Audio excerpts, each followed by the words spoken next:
Just give me one moment. Can I just say before Daniel starts talking, if you're not speaking, then try to keep yourself on mute just to avoid any interruptions. So just to check with everyone else, you can just see a slide on screen now, is that correct? Yep.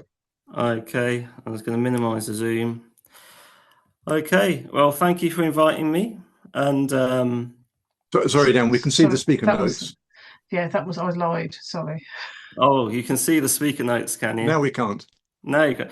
Well, I think what I might do then, hang on, bear with me a moment. I might just escape from this. 1 second. Slideshow, presenter view. Can you see the speaker notes now? Yes. You can still see them? Yep. Okay, bear with me a moment. You have already removed it once, though. So no, I minimized it. Oh, is that all? Okay. Okay, so let's have a look. I think what I'm going to do is just cancel screen sharing for a second. If you bear with me a moment, and I'm just going to start it again. So for the general purposes of the meeting, we don't have any public meeting next month. We'll be back online in September with a surprise guest. We don't know who it is yet, do we, Jane? We've got 3 or 4 people that we're trying to organise as speakers, but we haven't quite got the dates lined up for them yet. But they're all very good. Okay, so can you see the screen again now? Is it Yes. just a slide? Yes. Just a slide. I was going to bring the speaker notes up now. Can you see them? No. Okay, finally, we got it working properly. Brilliant. I'll kick off then. Okay, so thanks very much for inviting me tonight, and also to those attending. I'm imagining this is a pretty informed audience as far as climate change is concerned. So I'm not going to go into too much detail about climate science or anything like that, but I think it is just worth us taking a moment to remember the thousands of people that have died recently because of the June heat waves, and that we all know this is just a drop in the ocean compared to what's coming. We should perhaps bear that in mind when we go through tonight's presentation. So without further ado, I'll get on with it. So this is just a bit about my background. So prior to really getting involved in climate activism, I worked for Adult Social Services as a caseworker for a number of years. I was a member of the Green Party, but not particularly active.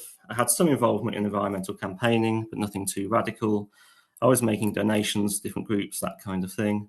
But I always had a very deep attachment to nature and had been to visit the Amazon a couple of times. And that is before I stopped flying. And that does become a bit relevant later on in the talk. There was also a degree of naivety on my part, I would say, about how bad the situation was with the climate, and also a bit too much faith in the powers that be that they would get it sorted. But that did change, obviously, otherwise I wouldn't be here tonight, would I?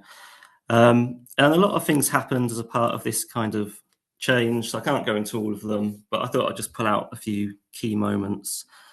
One was from February 2019. I had a day off work. I decided to go for a walk in Abington Park. On my way to the park, I realised it was very hot. I took my jumper off because it was so hot. And when I got to the park, I could see lots of people sunbathing. And obviously in Britain in February, people shouldn't be sunbathing in your local park. And I think that was just something kind of guttural in me that this is something wrong here. It's kind of, this climate change is actually quite serious. And when I got home, I saw on the news that it was the hottest February day on record. A couple of months after that, you can see this. You can see this picture here on the left of the protesters in Oxford Circus and the pink boat. This was the April 2019 uprising, when they forced the government to declare a climate emergency and to enshrine the net zero by 2050 target in law. I quite liked the uncompromising approach, and I kind of saw how effective they'd been with these disruptive tactics, whereby they'd blocked roads and lots of people had been arrested. And at the same time this uprising was happening, the BBC screened a documentary with David Attenborough called Climate Change: The Facts. And as part of that documentary, he stated that if there's 3 degrees of warming above pre-industrial levels, the Amazon will collapse into grassland. And at that point, just something clicked in me. I wasn't going to sit around and let that happen. And at this point, it's worth mentioning I hadn't fully understood the human impact of climate change. So it was at this point I began to become a bit more active. I got more involved with the local Green Party. I joined Greenpeace and Friends of the Earth. I started making my own stickers for what it was worth. And my initial plan was to just do a bit of lobbying, and Greenpeace did training on how to lobby politicians and write letters and that kind of thing. And I was doing some leafleting with the Green Party one day, and somebody said to me, there's a local XR group, perhaps you should go along. So I did.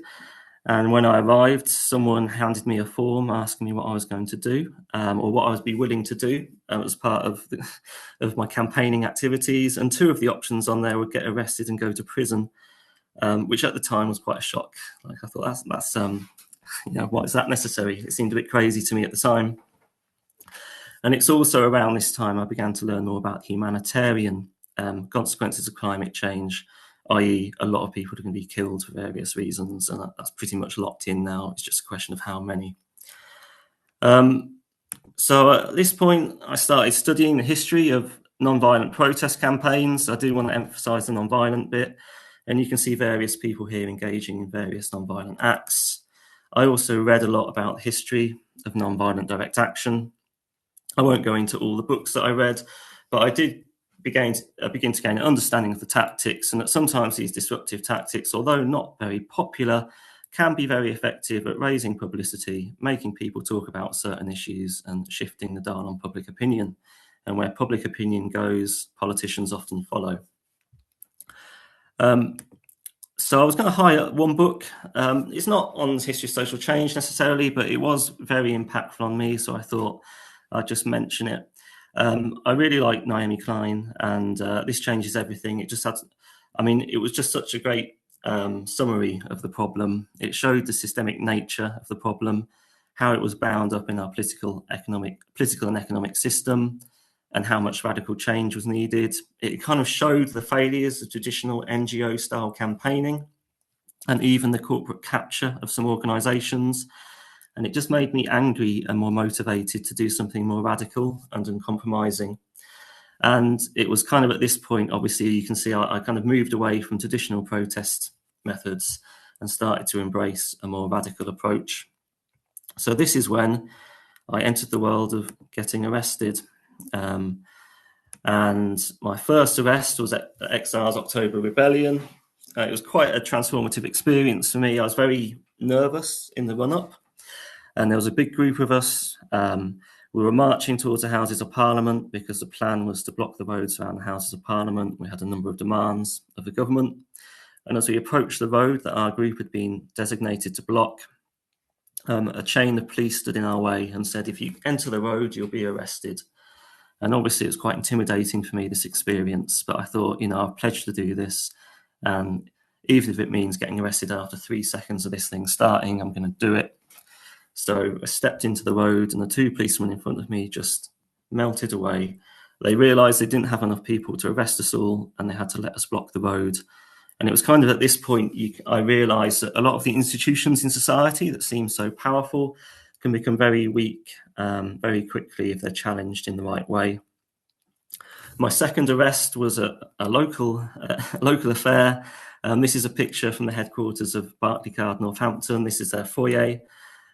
We did a protest here in February 2020. It was very effective in getting local press attention. I'm sure many of you are aware that Barclays are a massive investor in fossil fuels, hence the reason we targeted them. And it's quite interesting to note here that XR Northampton was largely ignored by the press up until this moment. And as soon as we took this action, everything we did, well, more or less everything we did got reported, and any climate-related story required a comment from XR Northampton's spokesperson. So it was quite a good way of getting us on the map. This did cause some problems at work after a couple of HR investigations in which they decided to not take any further action. I had told them what I was doing because I didn't want it to come as too much of a shock. But I decided if every time I did something there was going to be investigation, it was just going to make my life difficult and theirs. So I decided to stick to actions outside of Northampton and kind of group actions where I wasn't going to be the centre of attention.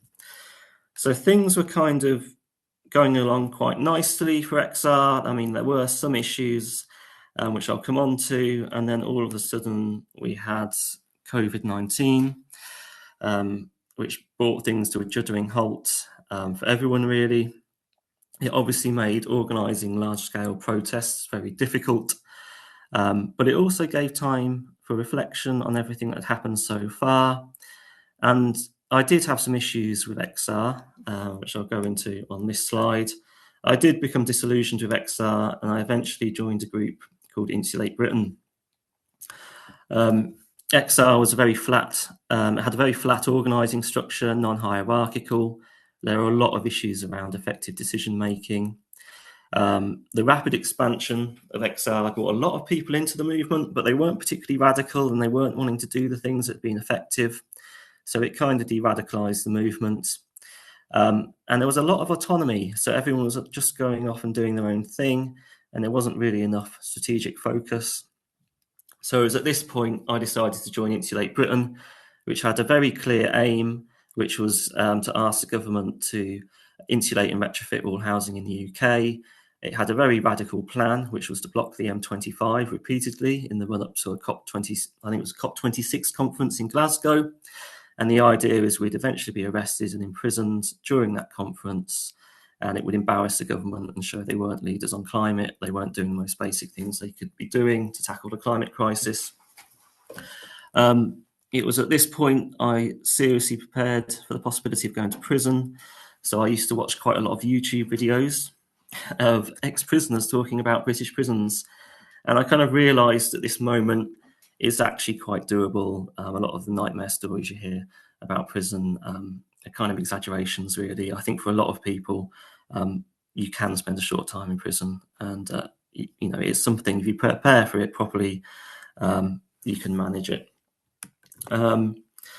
So this photo here is actually the IB Midlands block team. There's quite a few people from Northampton in this photo, actually. This is a slip road to the M25 near Heathrow Junction. I was arrested 6 times during this campaign, and it was clear the government weren't going to send anyone to prison during COP. So eventually the strategic decision was made to bring the campaign to an end, but it was very effective at generating headlines and creating publicity.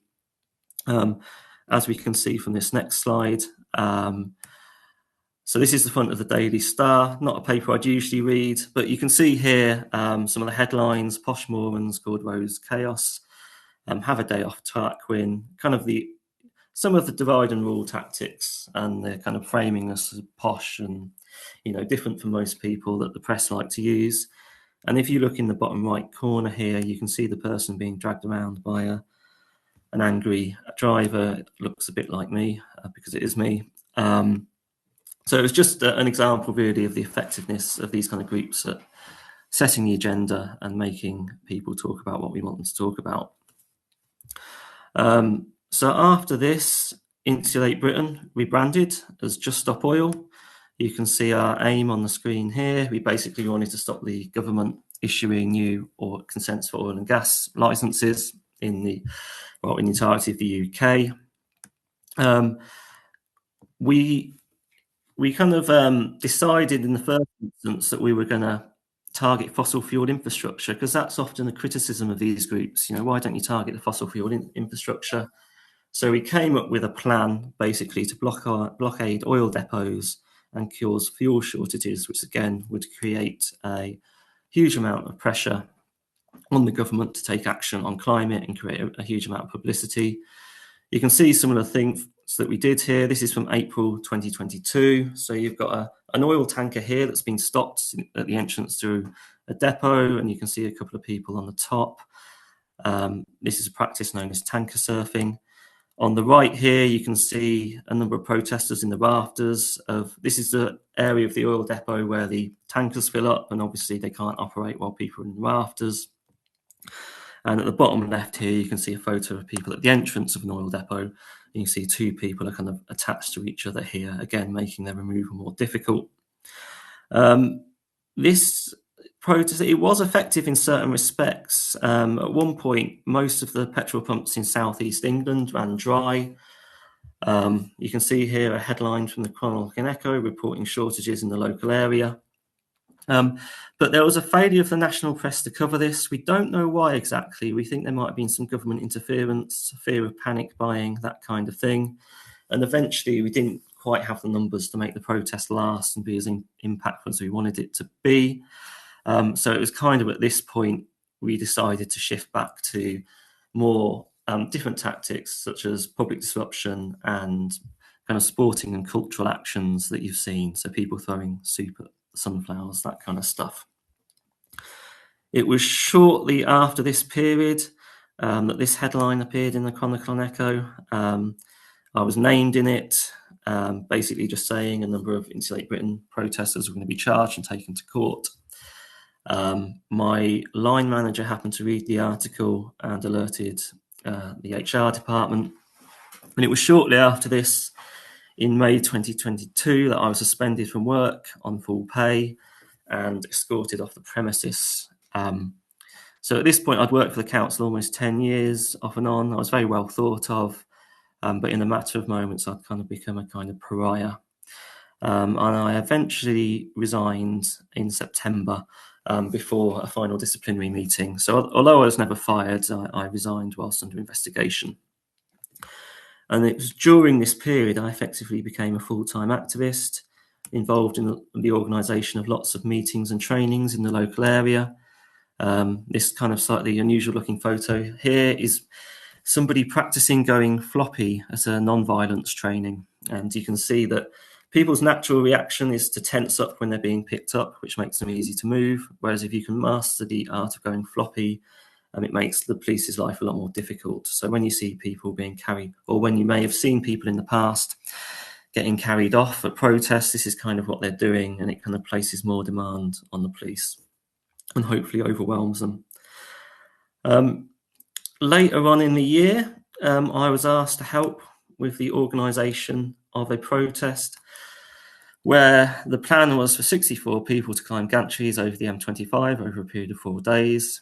As part of this, I helped facilitate a Zoom recruitment call that, unbeknownst to us, had been infiltrated by a Sun journalist.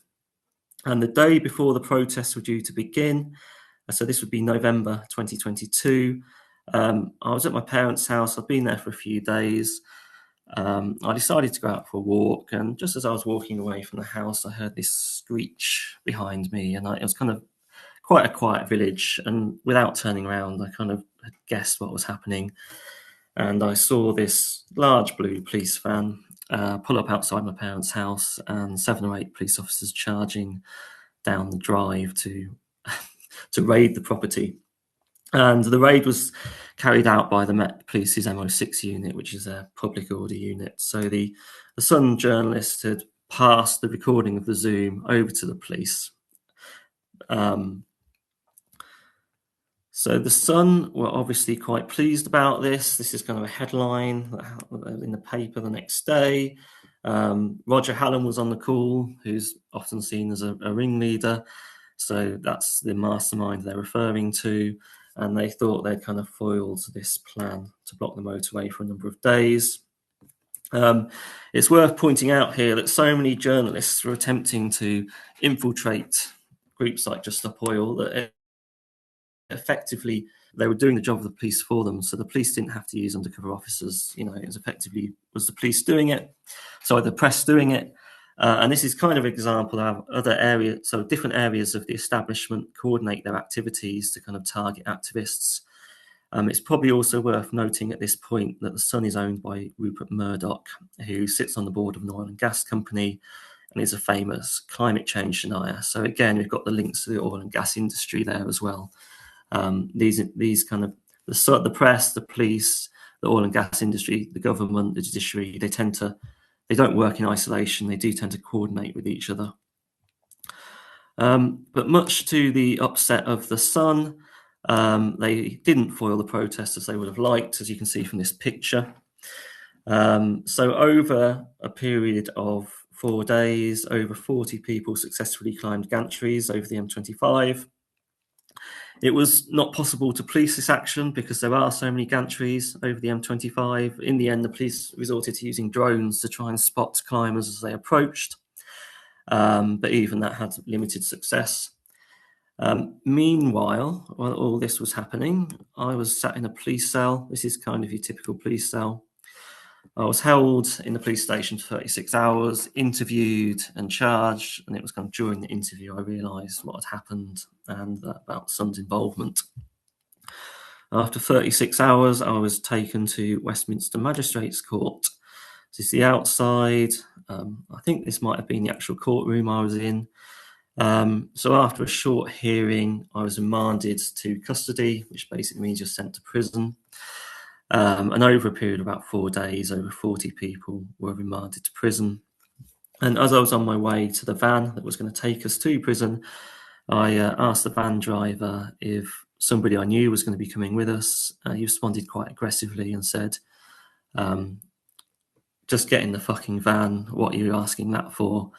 And you kind of realise when you enter the prison system, your kind of status as a human being takes a bit of a knock, really. You're not going to be treated with the respect that you're accustomed to. So we eventually pitched up here, which is Wormwood Scrubs. And I spent in total almost 4 months on remand. I was moved prison regularly because I had a number of ongoing court cases. You know, I could see, my experience obviously confirmed what a lot of people already know, that most prisons are dilapidated, short on money. If you're on remand, you're usually locked away for about 23 hours per day. Most of the inmates are fine. There are some exceptions to that, obviously. The main challenge is actually dealing with a severely underfunded prison system. And you can see here, this is kind of the typical layout of a Victorian prison wing. And there's still a lot of Victorian prisons in operation. I think about a third of them. The third of prisons in Britain are built in the Victorian era. I spent a time in a few of them. And again, you can see it's not exactly modern. Here's a kind of a picture of your typical prison cell. Note the lack of ventilation. A lot of British infrastructure obviously wasn't built with climate change in mind, and the prison system was no exception. It can get very hot in the summer. But as I said, after almost 4 months, I was released with an ankle tag and a curfew and a lot of bail conditions preventing me from doing lots of different things. So I think this is probably a good moment to talk about state oppression. So over the last few years, a couple of pieces of new legislation have been brought in: the Police Crime Sentencing and Courts Act 2022 and the Public Order Act 2023. I haven't got time to go into these in any depth, but in summary, they basically looked at every single protest tactic we were using and made it illegal, and they ramped up a lot of the sentences. Sentencing became a lot harsher. I think a key moment was in March 2023 when Morgan and Marcus were sentenced. These two guys were the people who climbed the Dartford Crossing. Morgan was sent to prison for 3 years. Marcus was sent to prison for 2 years and 7 months. In the court environment as well, there were also changes. A lot of defences that had been open to activists were removed, and there was a lot of limitations being said. So a lot of limitations being placed on what people could say in court. So traditionally, people could talk about their motives, and they might be allowed a defence like, I was acting out of necessity to try and save human life, and that kind of makes it easier for the jury to find you not guilty. But once these are removed, it kind of increases your chance of a guilty verdict. Again, it won't surprise anyone here, I imagine, to find out there were kind of hidden hands involved in this new legislation. So I think this was the Police Crime Sentencing and Courts Bill that Policy Exchange helped draft. So they're a think tank that has taken money from the fossil fuel industry, as you can see from some of these articles highlighted here. And the government adopted this piece of legislation, made it law, and Rishi Sunak even went to a garden party hosted by Policy Exchange, a think tank that had drafted the legislation, and thanks them for their work. So again, we see the coordination of the state, various elements of the establishment coordinating to target protesters, suppress opposition to a government that is effectively enabling mass death through issuing new oil licenses. I think next we'll move on to the trial and the imprisonment. As I've touched on, we knew there'd been a lot of changes in the court system. We knew what to expect and that a guilty verdict was virtually guaranteed. So we decided to use the trial to highlight the absurdity and injustice of the court system. The judge was openly hostile from the very start. This gentleman on your screens here is Judge Hare. He looks quite friendly there, actually, but in the flesh, he's quite a nasty individual, I would say. Unsurprisingly, he ruled out our defences. He said we had no defence in law. He didn't allow us to use scientific reports as part of our defence. He placed strict limitations on what we could say about our motivations and said it was all totally irrelevant to the case. We decided in response to this to ignore his directions. We spoke about the existential threat to humanity that climate change poses. This resulted in repeated arrests in the courtroom. So the police were called into court to arrest us on 7 different occasions. On 4 occasions, another 4 occasions, we were dragged out of the courtroom by court staff. We refused to go along with various aspects of the trial. We refused to answer questions from the prosecution because we hadn't been allowed to finish our defences. And during the course of the trial, we were eventually remanded to prison because of our non-cooperation with proceedings. Unsurprisingly, we were found guilty. We were given combined sentence. There were 5 of us on trial. We were given a combined sentence of 21 years. So there was Roger Hallam, who was given a sentence of 5 years. And the rest of us were given sentences of 4 years. And at the time, these were described in the press as the longest sentences for peaceful protest in modern British history. One thing it is worth noticing or noting about this trial, though, is that the CPS took our side to some extent. I think they thought if they, gave us something, we might cooperate and allow them to cross-examine us. So they agreed to these facts being submitted as part of the agreed facts of the case. These were the only agreed facts agreed in the trial, and kind of reluctantly the judge went along with them. I am going to read them out, even though it is going to take a little time because I think we just need to hear them. So on the 17th of December 2020, HM Treasury published the Net Zero Interim Report, which states climate change is an existential threat to humanity. So existential threat, even the government's own reports note this. Without global action to limit greenhouse gas emissions, the climate will change catastrophically with almost unimaginable consequences for societies across the world. In recognition of the risks, the UK became in 2019 the first major economy to implement a legally binding net zero target. And I think we also have to note that that net zero target was as a result of the actions of XR. The second fact, it was agreed there is an established scientific consensus that warming beyond 1.5 degrees C above pre-industrial levels poses catastrophic and irreversible risks to humanity. The third agreed fact was over the past 5 years, the global average temperature rise since pre-industrial times has averaged just under 1.3 degrees C. For the 12 months to June 2024, which is when the trial took place, it averaged 1.63 degrees C and is estimated to top 1.5 degrees C permanently before 2030. And in the face of this, the UK government decided to open a new round of oil and gas licensing in the North Sea.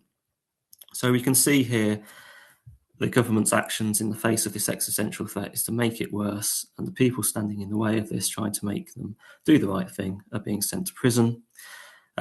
Following the trial, there was a lot of press coverage.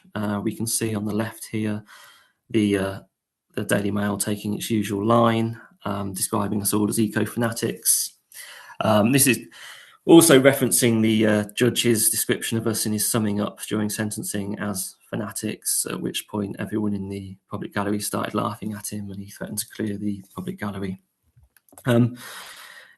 We did have some support though, and you'll notice on the right here is a photograph of us outside of court, and this gentleman in the middle here, he's not a gate crasher, he's Michel Forst, who is the UN Special Rapporteur for Environmental Defenders, and he spoke out about how our sentences were very harsh by international standards, and is obviously very supportive of our actions, and the UN actually has been quite supportive of radical protest action. And you see people in the background here holding signs saying jurors deserve to hear the truth. They sat outside of the court during the trial, and a number of them were arrested on the orders of Judge Hare. If you want to see what a group of eco-fanatics looks like, here's another photo of us. Again, this was kind of widely circulated in the press. Eventually, I kind of served my time in prison. I did spend about 7.5 months in prison because I'd already spent time on remand, I spent time on tag, so I didn't actually have to spend that long in prison. When I was released, I had strict license conditions, a tag. I was banned from seeing my girlfriend because she's a fellow activist. This was overturned when I launched a judicial challenge. Sentence was eventually reduced on appeal to 3 years. I think at this point, I'll just point out the document on the, I think might be your left, my right of the screen. This is a page from my license conditions. So this is kind of a list of all the things I can and can't do. And there's lots of things on there. Like I'm not allowed to see certain people. I'm not allowed to do any type of campaigning. I'm not allowed to have anything to do with certain groups. They can see my phone and laptop at any time. If I don't go along with any of these conditions, I could be returned to prison at any time to serve the remainder of my sentence.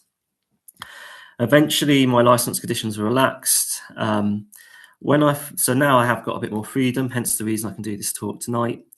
When I first came out of prison, there was some difficulty in finding work. It's difficult for anybody at the moment, but when you're just out of prison with a criminal record, it's even more difficult.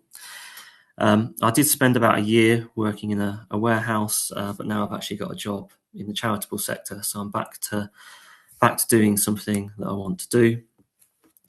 And I'm just coming to the end now, but I thought it might be worth just, because some of you might be wondering, well, what impact did Just Stop Oil have? Was it worth doing what we did? I would say it's worth doing what we did because it's the right thing to do in the face of a government effectively behaving in an evil way.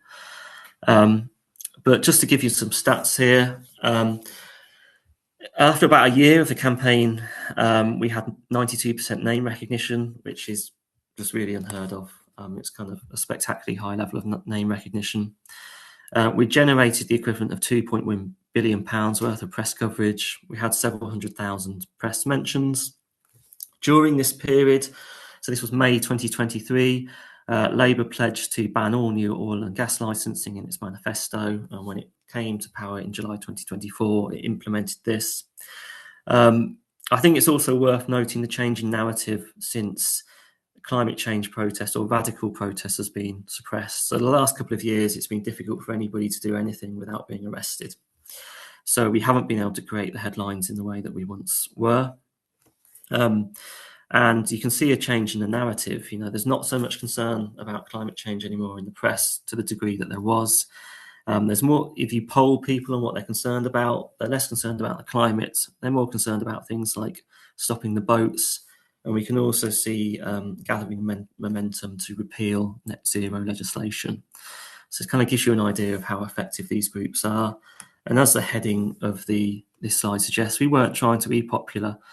In fact, we were very unpopular, but we were still effective. So this is often what people get confused about. Just because you're unpopular doesn't mean you're not effective. And finally, I would like to draw your attention to a talk that's happening next Tuesday. It's on Zoom. I'm going to post a registration link in the chat while we do the Q&A. It's a new group that's starting. It's non-arrestable, but it is quite a radical group, 4 Billion Dead. Next Tuesday, we're going to have a Zoom. Roger Hallam and Bill Maguire, climate scientists, will be speaking. And there'll be a chance for you to find out more about that and get involved if that's what you'd want to do. But apart from that is everything. That is the presentation over. So now I am kind of happy to take some questions if people would like to do that.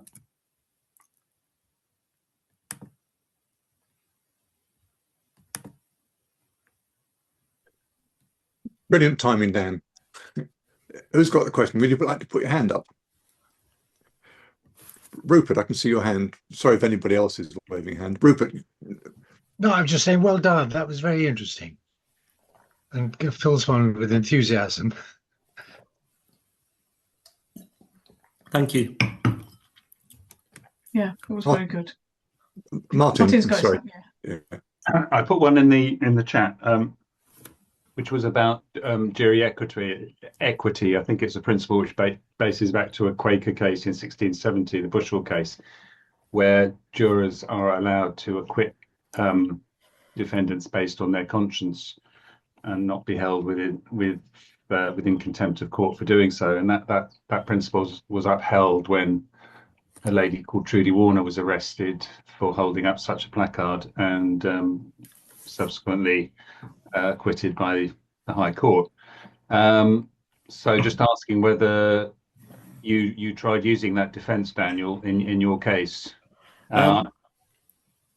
Yes, we did. Of course we did. Right. And the people outside courts were holding signs to that effect as well. I think there's so many variables with the trial. I think the jury, I like the jury system. I'm glad that I think Andy Burnham's going to reverse David Lammy's proposal to get rid of it. I think I'd rather take my chances with a jury than a judge. But I think there's a lottery element with jurors. I think some feel more empowered than others. And sometimes there are juries out there that are just hostile and they're going to find you guilty, whatever you say or do. I think in this case, we weren't trying for a not guilty verdict because we knew the disruption had been so great and the evidence was so damning that in these circumstances, even with a jury, it's going some to get a not guilty verdict. We also knew that the judge was going to be very hostile. We'd been warned about him and that we weren't going to be able to make our case the way we wanted. We still mentioned jury equity. We still tried to make that point to the jury. The judge obviously interrupted us while we were doing it often, and he said that it was irrelevant to their deliberation. Well, he said they could take it into account, but the whole framing of the trial from the judge was that they should be finding us guilty. And I think our tactics in court had been very disruptive, and I think to some extent that annoyed the jury. But we weren't looking for a not guilty verdict. We weren't trying to be let off. We were trying to highlight the absurdity of the British court system, and I think we did that quite effectively. But you're right, it is an effective tactic, and people have used it to get not guilty verdicts. So it is something worth trying, and jurors, despite everything, will sometimes find you not guilty, whatever the judge does. But I think you have to get a bit lucky for that to happen. Sometimes. Yeah, there were 4 cases recently with the people who rescued beagles from MBR in Huntingdon.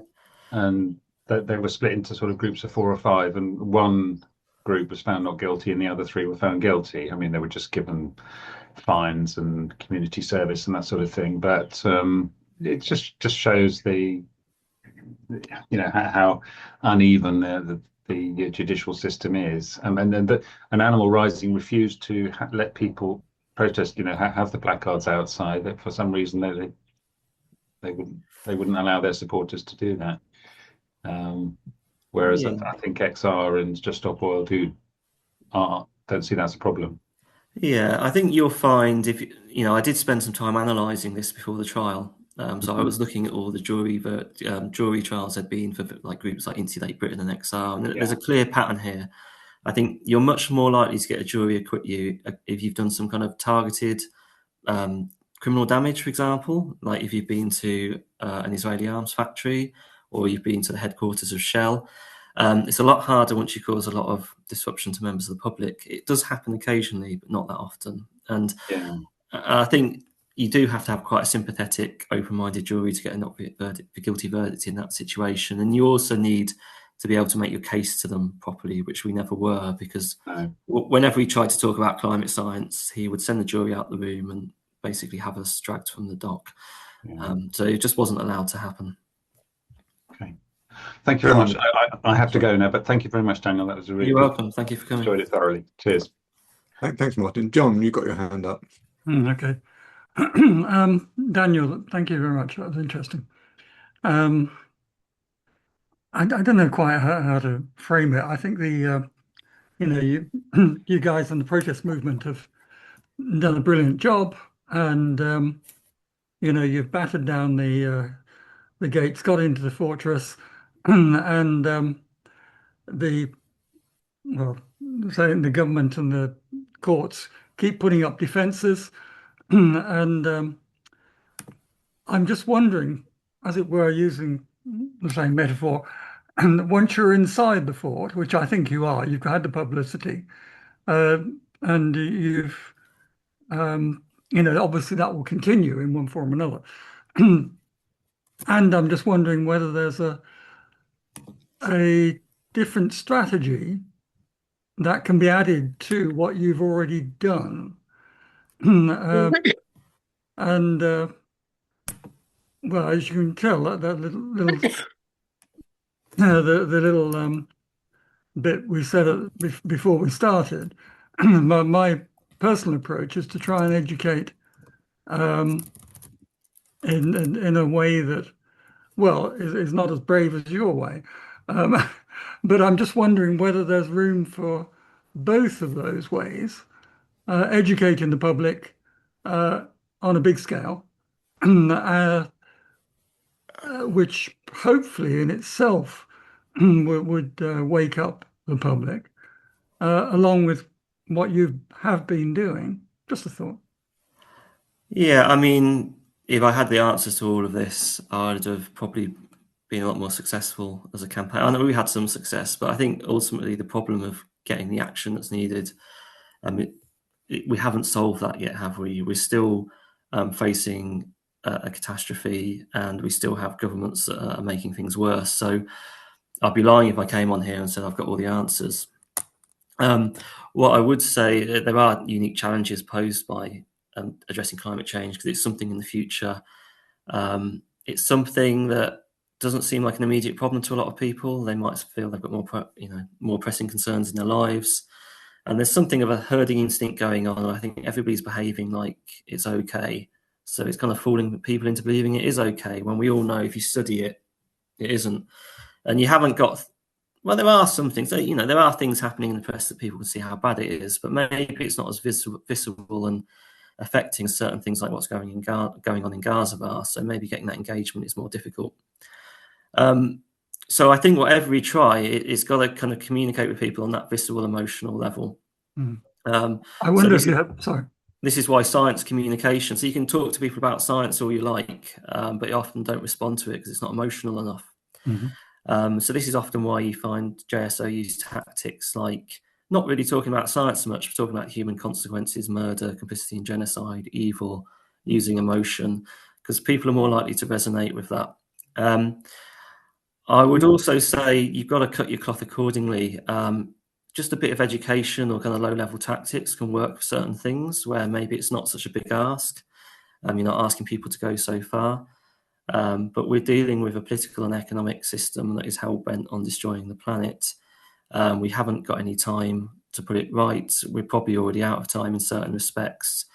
And an education program that lasts several years or decades or however long it would take, is the ship's probably sailed on that one, if I'm totally honest. And you need, I'm of the opinion, as you can probably tell from what I've done over the last few years, that something more radical is needed. That's not to say education can't be a part of it, but I think if people want to be effective or want to give themselves a chance of success, I think they've got to take a more radical and compromising approach. That's my personal view. Good, thanks. If I could, I agree with you.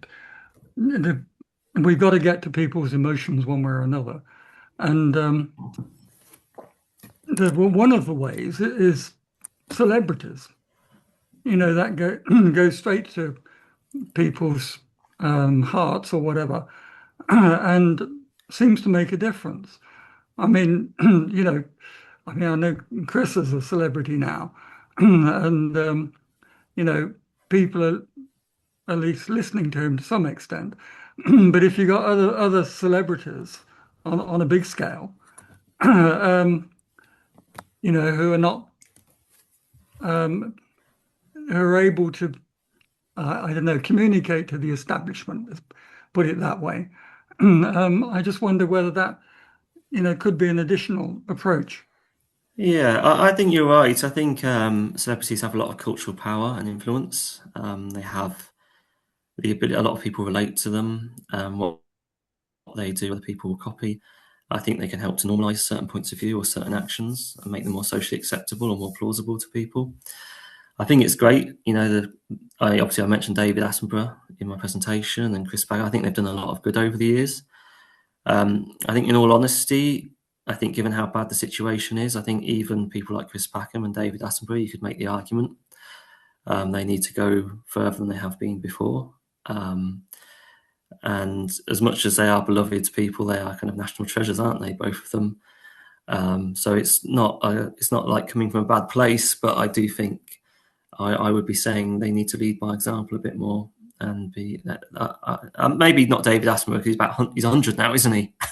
But maybe Chris Packham. I think perhaps he needs to join the front lines. I included the picture of Greta Thunberg getting arrested as part of the presentation. I think public figures need to cross that line into total opposition with the government and just speaking out. I don't think again, it's like you can go back 30 years and maybe then it was all right, we had a chance, but we're kind of getting to a point now where it's like we can't hold back really, and I think that includes celebrities as well, as much as they have been helping in various ways. Okay. Thanks, John. Thanks, Dan. Victoria, you've been very patient. It's your turn. You're on mute, I think. Yeah. Hi, Dan. Really good to see you. Nice to see you, Victoria. Actually, I've always been saying, I don't care a damn that he's 100 years old. He's still making his films, and he should jolly well be out there making this is David Attenborough, because, people might take notice then. I mean, Chris Packham, he'd just lose his job. David Attenborough, at least they know these films going out on the BBC all the time. It would be absolutely brilliant. That's all he's got to do is stick him up. And what could they do with a 100-year-old man who's saying, you're not listening to the truth? I mean, that was one thing. And also the jury situation, and that we came across that many of the jurors had been called many times and were absolutely fed up by doing it. So just sort of said, just find them guilty to get it over and done with. They just didn't listen to the reasoning, did they? No, in case you were wondering, I have been on trial with Victoria before. Victoria might have been in one of the photos, actually. And I think it's also a good moment to point out, now we're striking a radical note, that I have put the link to this talk next Tuesday in the chat. It's a sign-up link. You can go along. There won't be any Sun journalists there, and even if they were, they're not going to be talking about anything of that nature. So it's a safe place to go and get an idea of what kind of a radical response looks like. Thank you anyway. Thank you for pushing forward. Thank you, Victoria. Jane, you've got your hand up too. Yeah, so I guess what I want to ask is, so I think everybody here understands the gravity of the climate and nature crisis in the same way that you do, although it's honestly helpful to have the reminder that you put up for us, because I think it's very easy to get distracted by other things. I wonder if you are able to articulate what makes you different to people like us, because although we would say we care very much about the climate crisis, and we're trying to do as much as we can to draw attention to it and to take action to address climate change, we haven't chosen to go down the route that you have. Probably everyone's got a different reason for doing it, but I just wonder what kept you on that path when at times it must have been very difficult because you lost your job, you're cut off from your friends and that sort of thing. I just wonder what kept you going when perhaps other people don't have that level of persistence. I think I touched on it. I think it was just fundamentally, the initial gateway, as I said, was that kind of deep attachment and love for the natural world. Yeah. And I think if you do really love and care about something, you'll try and protect it. Mm. I'm also maybe quite rational. I know I've been talking You about came this. across as very rational, I have to say, which I think Yeah, many people looking at the headlines in the papers would think you were somebody who was literally foaming at the mouth, and so yeah. So I mean, maybe as humans we're emotional creatures, yeah, and we also have a tendency to go along with the crowd, and perhaps we don't want to, because when you take this course of action, you're going to be targeted, you're going to be criticised, you're going to be vilified. So I have got quite a thick skin. I think you need that. I've always known deep down if somebody wanted to go and destroy the Amazon or something like that, I would try and do something to stop it. Yeah. And I don't know, just a deep commitment really to keep going. And also, I kind of touched on it in the presentation. I mean, it's quite empowering as well. Like, it's not all negative. It's like, most people in the climate movement are quite happy people. Well, well, I mean, maybe they reflect the general population. It's not that they're loads of depressives or anything, or they're all down because they got arrested. A lot of people have been to prison, actually feel empowered by it and are proud they stood up for their beliefs. So it's not necessarily a negative experience. And if you begin to tap into that, it doesn't have to be a negative experience. But I think most people you meet just have a deep commitment, and the desire to do what it takes. I can only speak for myself. I can't, can't be inside other people and know exactly how they feel about things. But I like to think that a lot of people, if they truly connected with what was happening, because I think most people would fight to protect things they truly love, that more people would get involved. Yeah.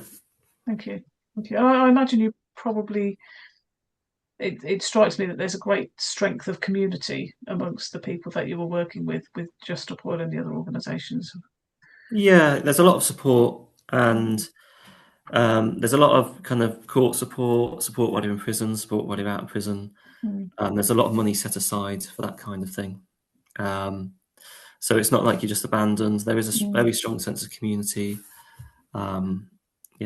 And I probably, when you're speaking, I probably should emphasise the kind of the rational. I kind of just maybe like people here, because I think I would imagine people who come to these Zooms. I've seen the topics of some of your Zooms, and they are a lot of them very science based, aren't they? I imagine you're quite rational thinkers, and I think there's a certain section of people, obviously a relatively small minority, who will kind of let that rational thinking actually lead their decision making, because most people actually don't, I think, if you look at the research. And I think if you take the time to look, actually this situation is really bad, even if other people aren't treating it with the seriousness it deserves. I'm actually looking at what's effective. I'm really looking at the research. I'm reading a lot about it. I'm taking the time to think about it. I've made actually quite a calculated decision. So it wasn't just an emotional decision, it was quite a calculating decision. And it was like, this is the most effective course of action. If the evidence had led somewhere else, if like training as a lobbyist for Greenpeace had been the most effective course of action I could have taken, that's the route I would have gone down. So it was very much, that was kind of the route I took. And I would say I spent a lot of time mentally preparing for taking action. It wasn't like I just woke up one night and said I'm going to prison. I mean, it took a few years to get there, and it took a lot of thinking about it and understanding it. It took a lot of just sorting my life out as well. Like, I kind of knew I probably wasn't going to keep my job forever for quite a long time before I lost it, and made sure I had some money in the bank and stuff like that. So it's all these things. It's like planning ahead and understanding what you're doing, mental preparation. Yeah. It's really interesting. Thank you. Anybody else have any questions? You've stunned us into silence, Dan. I think Rupert has a question. Yeah. Sorry, Rupert. Yes, Daniel. To what extent can you work with children? Because they are the ones that will motivate the parents and the grandparents. Because it's the grandparents that are consuming and causing the problem, but the children are the ones they want to look after. And do they realise that? And the trouble with Chris Packham and Attenborough is they're coming from the biodiversity, the natural history background. They're not actual climate scientists. And yes, they have a great influence on people, but they do tend to, people think they're doing the right thing by doing their recycling or something like that. But it's much more important than doing your recycling. And we've all of us got to do something much bigger than that. So how can we get our children to motivate us to do something? Without presumably the legal aspect of dealing with children is quite difficult to overcome. Yeah, I think you're going to face all the accusations, aren't you, of scaring the children and stuff like that. I think you just we owe it to children to be honest with them. I mean, at what age you start doing that, I would imagine it's up for debates. I think in secondary school you could do it. I mean, you'd have to do it in the right way with the right supports, because I think it could be quite emotional for a lot of them. The trouble with secondary schools is they're also busy with exams. Yeah. So the primary schools have got time to learn about this, but they're too terrified of it. Yeah, I mean, my gut reaction to this kind of question is adults need to take responsibility for their behaviour, and I'm not willing to give people a free pass. I think we should really be holding, and I think there's timescales to think about here, because we need to. I know you could have this: you influence the children, influence the parents, and then politicians make the right decision. But I think we're dealing with very tight timescales now, and I think we just need to be targeting people in power, and we need to be getting. I mean, I don't want to turn this into generational warfare either, because I know there's a lot of people who cared about this stuff all their lives and done all they can on it from all generations. So let's not make it a divisive tactic, but I think let's just accept we all have to take responsibility for doing. But where's the next Greta Thunberg coming from? I don't know. Maybe you want to give it a go, Rupert. I mean, I can't. I haven't got a crystal ball. I can't tell you that. But I think, people who are concerned and care about this kind of thing obviously need to be getting out and doing something. And it's, to be honest with you, it's not entirely clear what the way forward is at the moment, but I think we still need to be doing what we can.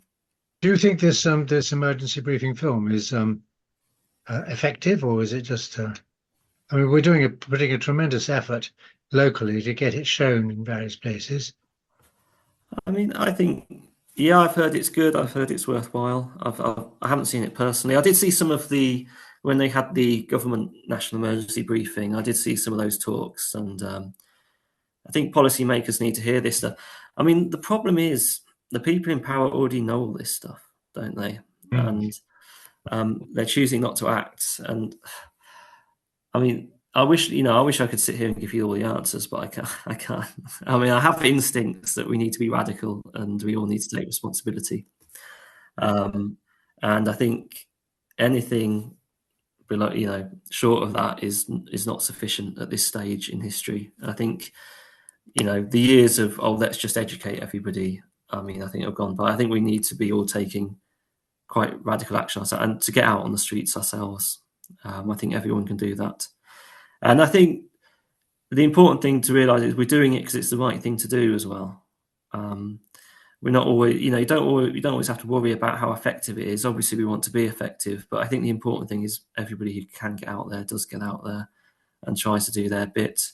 And if there's only 20 of you at a protest, there's only 20 of you at the protest, but at least you're stepping up and trying to do something. So I think it's all about us taking accountability, really. And if enough people do that, maybe we can get somewhere. I mean, if I'm totally honest with you, Roger Hallam, who is the guy who set up, who's pivotal in setting up Extinction Rebellion, Insulate Britain, Just Stop Oil. If he was here tonight, he'd be telling you we're at such a late stage now that pretty much anything short of a full-on political revolution is not going to get the job done. I mean, there's as you know, there are very serious climate scientists out there saying we need to take unbelievably radical action to address this crisis, and now we need to do geoengineering as well. Someone like James Hansen is saying that now, aren't they? That the only way out of this involves geoengineering. It's that serious. So if you're looking at very dramatic change in a short period of time, you're kind of looking at a kind of a revolutionary approach. And we're going to find ourselves facing, if we get to the point where there are food shortages, where there are millions of people dying in heat waves, where people can't buy food in the supermarket. That's going to happen whether we like it or not, you know. I mean, we kind of we know how ill prepared the government is for this kind of thing. We know how much food we import. We know there's no food. We know we have no reserves of food in this country. We know that we're facing food shortages globally in the next year or two for various reasons. If that were to happen, we're going to have riots on our hands whether we like it or not. So we might as well get ahead of it and try and steer what happens in the right direction as far as we can. But I think some kind of dramatic change is coming whether we like it or not, and I think we have to accept that. And I think if you look at historical examples, when these periods of social change, dramatic social change happen, the kind of middle of the road liberal types, the people who just want to sit around educating people, tend to become very irrelevant very quickly.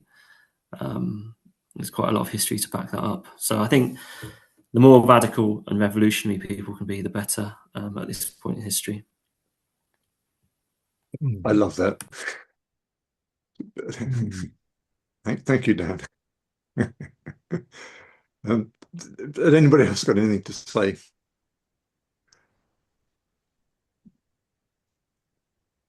Emma, hello. Hello.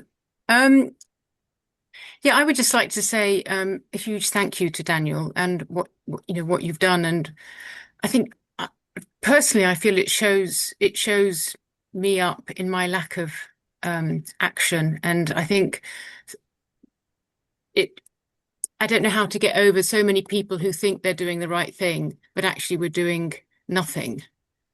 And I don't know how you galvanize I suppose it's the comfortable middle classes, really, that I just think we all go back to being comfortable. And I don't know how to get over that to move myself, really, because I don't think I've got the courage to go and get arrested and do something like you've done. And I feel people like me are more of a problem than we like to admit. Yeah, I mean, I'm glad you've invited me here tonight, and I didn't want to be too critical, but we do know historically that the middle classes aren't exactly a revolutionary class or the class that really changed things. I mean, you kind of reminded me a bit there of.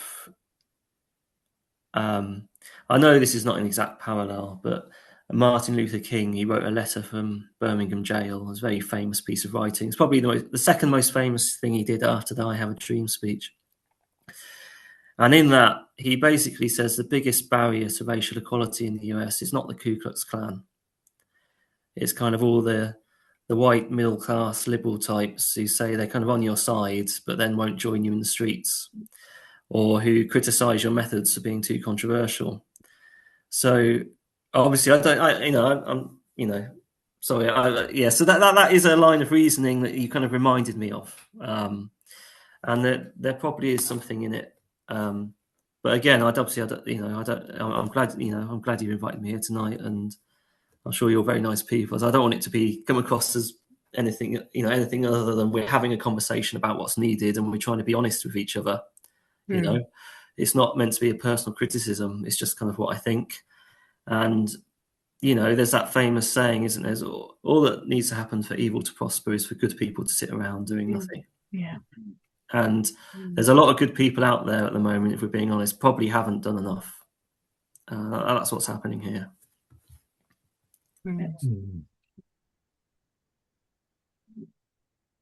David, you've taken your hand down.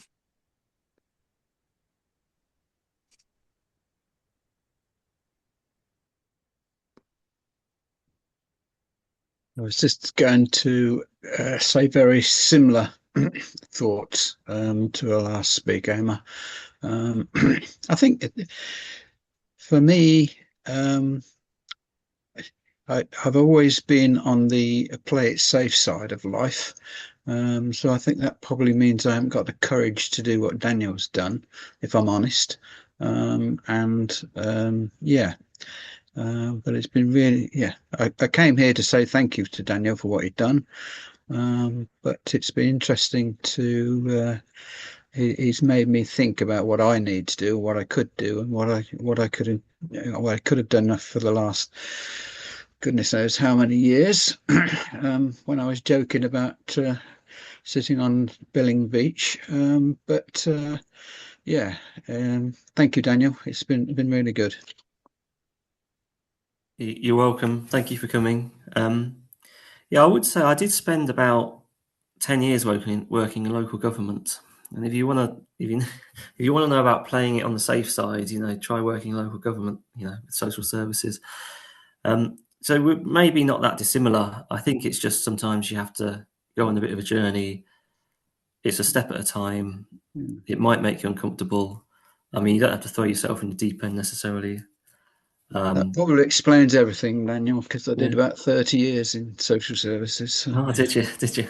But I mean, I think I would say that the new group that Roger Hallam's founded or is kind of involved with, 4 Billion Dead, its a strategy doesn't involve getting arrested at the moment. And I think that's recognition of the oppressive environment we live in at the moment. We have to be a bit smarter with our tactics. We can't allow the government to shut us down the first time we try and do anything. So maybe for people who don't want to get arrested, they have an opportunity here to see what the next iteration of radical protest looks like. And if you so I put the link in the chat for the Zoom. And feel free to attend next Tuesday. We've got a hand up from Mike. Mike, do you want to say? Yes. Well, first of all, my profound apologies for turning up an hour late, but I'll catch up on the video recording. So, but I think some of the problems we've got here are the lack of control over the internet and the blatant lies, basically, that are on some of the YouTube channels. There's some very good, very informative channels, and then there's some that are just plain lies. And then added to that, people just don't want to pay any taxes to sort out the problem. Though at the moment, we can see that certainly as far as electric supply is concerned, it's bucket loads cheaper to go to renewables. And this is now happening big time in Africa with the help of China. And China are even revamping their loans so that countries aren't put under pressure to repay money they can't afford. And lastly, there's our ability to forget. People our age seem to have forgotten that it used to snow in the winter. It still does in Scotland, but it's stopped doing that in Northampton. And in a few weeks' time, people will have forgotten how hot it's been over the last few weeks. And it's just amazing how good we are at doing that. There seems to be a problem in the human psyche. But my apologies again for turning up an hour late. Daniel, we're approaching 9 o'clock, and I can't tell you how grateful I am for you giving up your time and for everything you've done. It is absolutely shaming for the rest of us that we learn about these things only by coming to these public meetings that we put on. Thank you so much. Jane, did you want to say anything? Have we got anything? I had got a couple of things I wanted to say. But first of all, yes, I totally echo that. Thank you so much. It's been a really, really thought-provoking and obviously conscience-provoking talk. So, yeah, really appreciate your time with that. Yeah.